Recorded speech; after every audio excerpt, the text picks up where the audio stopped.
Hi everybody, this is Gannon from Universal Audio here live at Messe 2016, and this is a shout out to my buds over on the UAD forums here. I sent out a note yesterday and asked if they had any questions, then Andy from sonicstate said, why don't we answer it on video? So here we are. I've got a list of questions from these guys, and we're going to start with Matt Hepworth.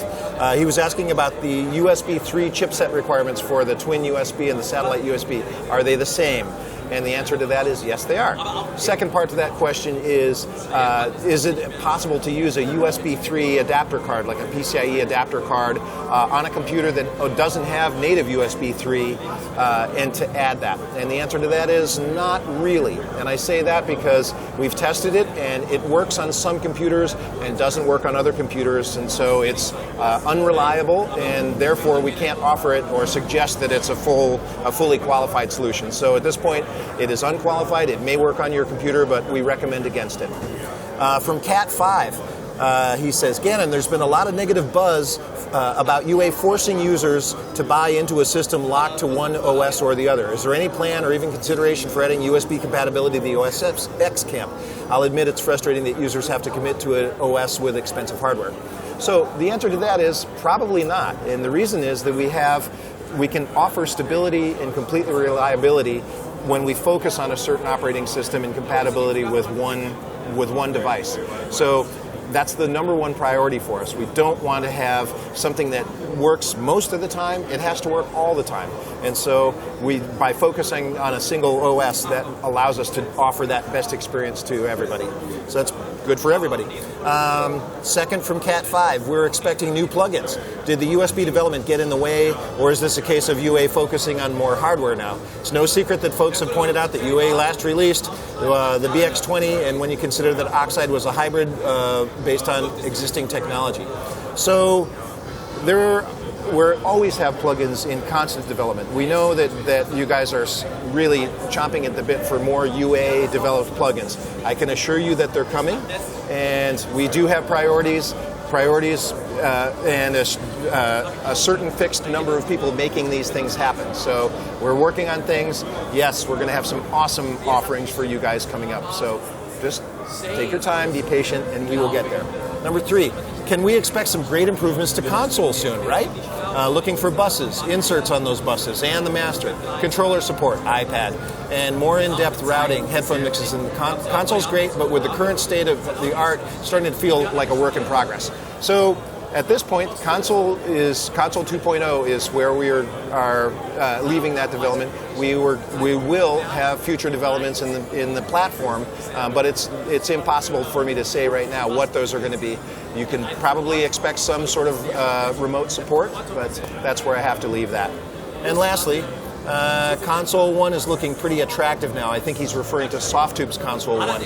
Tell those boys to get a partnership with Console 1 hardware to the UA platform. All right, got a suggestion. Thank you. All right, next up from Rick4001, I'd like to add a number 5. Are there plans again to expand the number of UAD systems allowed in a group beyond 6?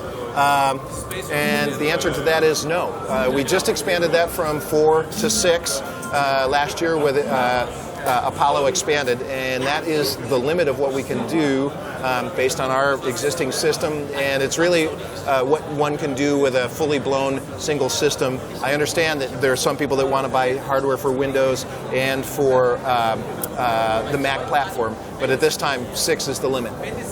Okay, next from Ziggenpuss, plugins, general console updates. I just talked about the plugins. General console update, I understand console 2.0 is way behind. We are going to deliver console 2.0 this year. I'm wearing my bulletproof vest if it doesn't happen, but console 2.0 is going to happen this year. I can't give you a date just yet. As we get closer to it, we'll give you some more information as that comes.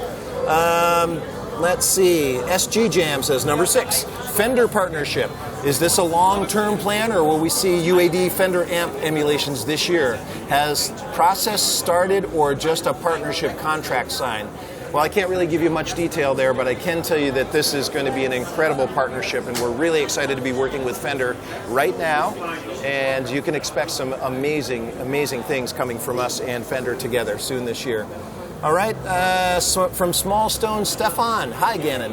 Is there any plans to overhaul the general wrapper for the plugins and create A/B capabilities? Modern preset browsing that doesn't require continuously opening a folder and selecting a file, and supporting things like mixed side chaining, level control of each plugin. Seems UA is way behind on some of the basics, and all plugins would benefit from such an overhaul. Thanks for listening.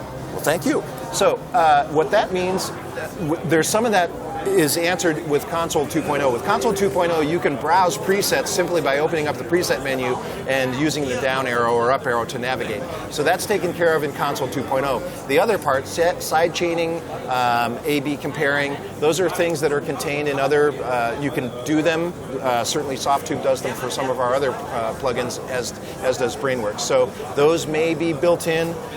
Side chaining is not built into VST2 platform very easily, so that's something that will take longer. We get that request all the time. We know it's a huge request. We'd all like it, so I can't say whether or not that's going to come, but it's a request we hear all the time, so we'd love to deliver it. I'll leave it there. And lastly, this is just an interesting one. This is from Schimmel. He says, I think the first thing to recognize, it's important to remember that none of this is ultimately very seriously. It's only toys. I love that. It is only toys. So what he did is went through the number of plugins that or UA-created plugins that we've done over the last several years. And so you're right, we haven't released any this year. There are some coming this year. I can assure you that this is not a time we're going to stop developing plugins. I read on another thread, I'll just comment on that, that someone said that we had begun to fire our DSP and algorithm group, and I can tell you that that is the farthest thing imaginable away. We're growing.